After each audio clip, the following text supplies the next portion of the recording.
là où nos politiques, nos attitudes, nos comportements doivent changer pour s'assurer que les soldats du futur ne sont pas stigmatisés, n'ont pas l'impression que s'ils s'avancent vers les services de soins de santé mentale, qu'ils vont être perçus comme des malades mentaux, qui vont être perçus comme étant des fous qui doivent être libérés des forces canadiennes, mais plutôt comme des blessés qui ont besoin de soins et qui, par la suite, vont nous revenir et continuer à servir au sein des forces canadiennes.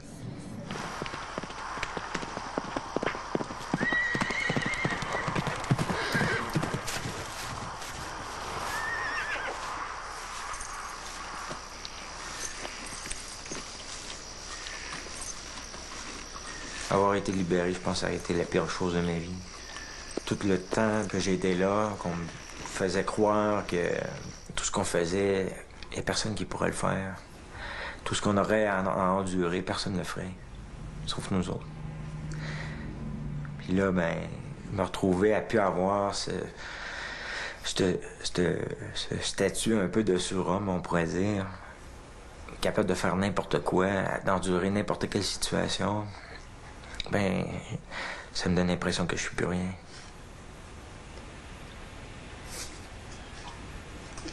J'aurais juste aimé qu'ils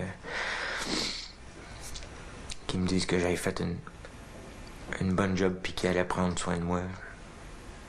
Puis que ce que j'ai fait pour mon pays, c'était pas en vain, c'était pas inutile.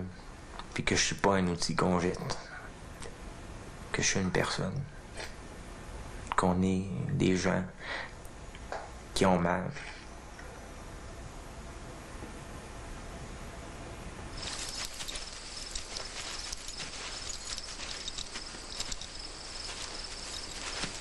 On est très vite à juger dans les forces quelles sont tes limites. Mais est-ce qu'on va au-delà de ce qu'on devrait faire pour nos gens et évaluer leur potentiel? Quoi d'autre peuvent-ils faire? Puis je pense que pour la Défense nationale, ça serait de briser cette situation-là et de donner à certains de nos gens, pas tout le monde, c'est définitif que c'est pas tout le monde qui souffre de stress post-traumatique qui pourrait être employé ailleurs. Mais je suis certain qu'on en a peut-être un tiers ou le quart des gens qui souffrent de stress opérationnel pourraient potentiellement être utilisés ailleurs, au sein de l'organisation, au lieu d'être libérés.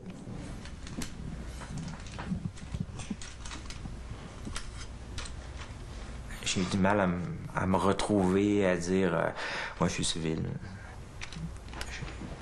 Je suis pas capable de dire ça. Parce que je suis toujours soldat. Puis je m'ennuie encore de mon uniforme. C'est quelque chose que...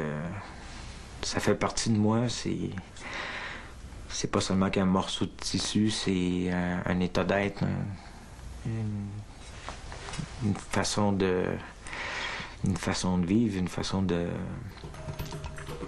d'entreprendre la vie.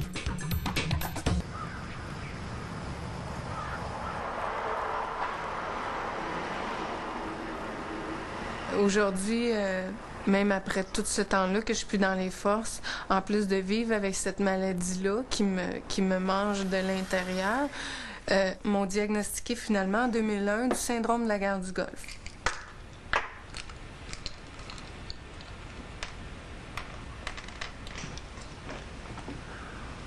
Le syndrome de la guerre du Golfe, ça comporte 52 symptômes, dont la fibromyalgie, dont le stress post-traumatique. Tu as des douleurs, tu dors pas la nuit, que ça débalance tout ton système. Tu es un cas pour les médecins, la médecine traditionnelle. Ils savent pas quoi faire avec toi.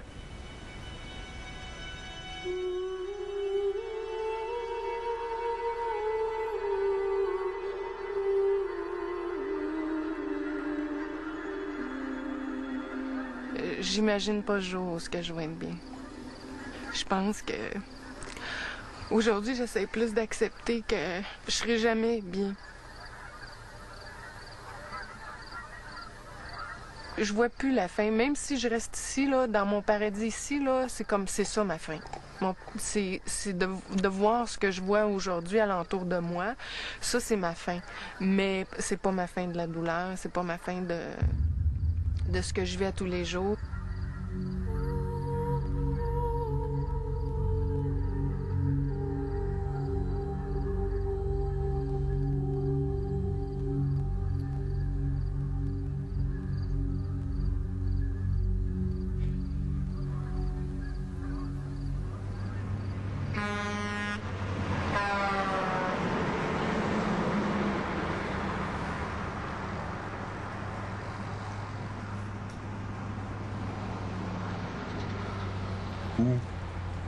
Who out there really cares?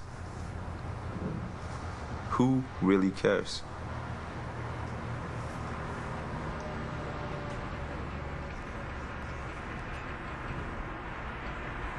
I know I almost don't care anymore.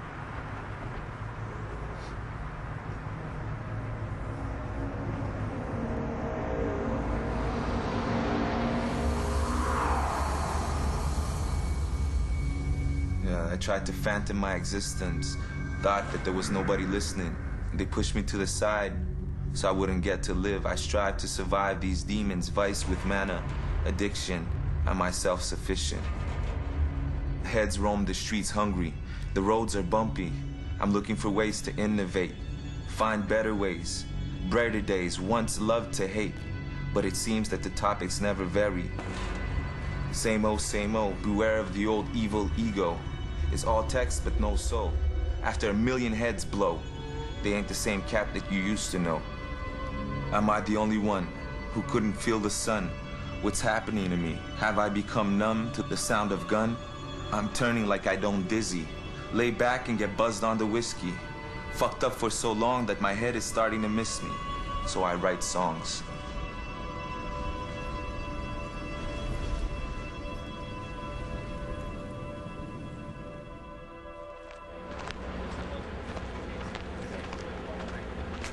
Oui, le départ approche pas mal, disons. Fait qu'on est rendu à cette étape-là, envelopper nos bagages.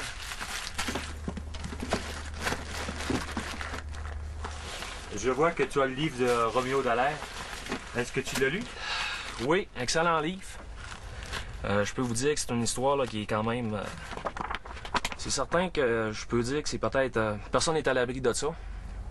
Je pense que tant que tu n'as pas été confronté à un événement qui déclenche ce syndrome-là, c'est dur de c'est dur de juger ces personnes-là.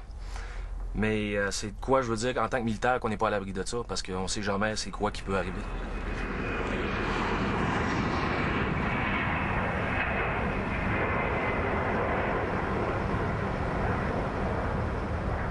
Quand je vois des jeunes qui reviennent d'Irak là, ou d'Afghanistan, juste à regarder des reportages, là, mon Dieu que je me vois. J'ai l'impression que je revis encore l'histoire de la mobilette, le Cambodgien qui se fait abattre puis qu'il n'y a rien que je peux faire. Nathalie, elle souffle le martyre comme ça se peut pas. Puis elle me dit à quel point qu'elle a mal, puis tout ce que je peux faire, c'est juste lui dire que je suis là, puis ça me désarme tellement.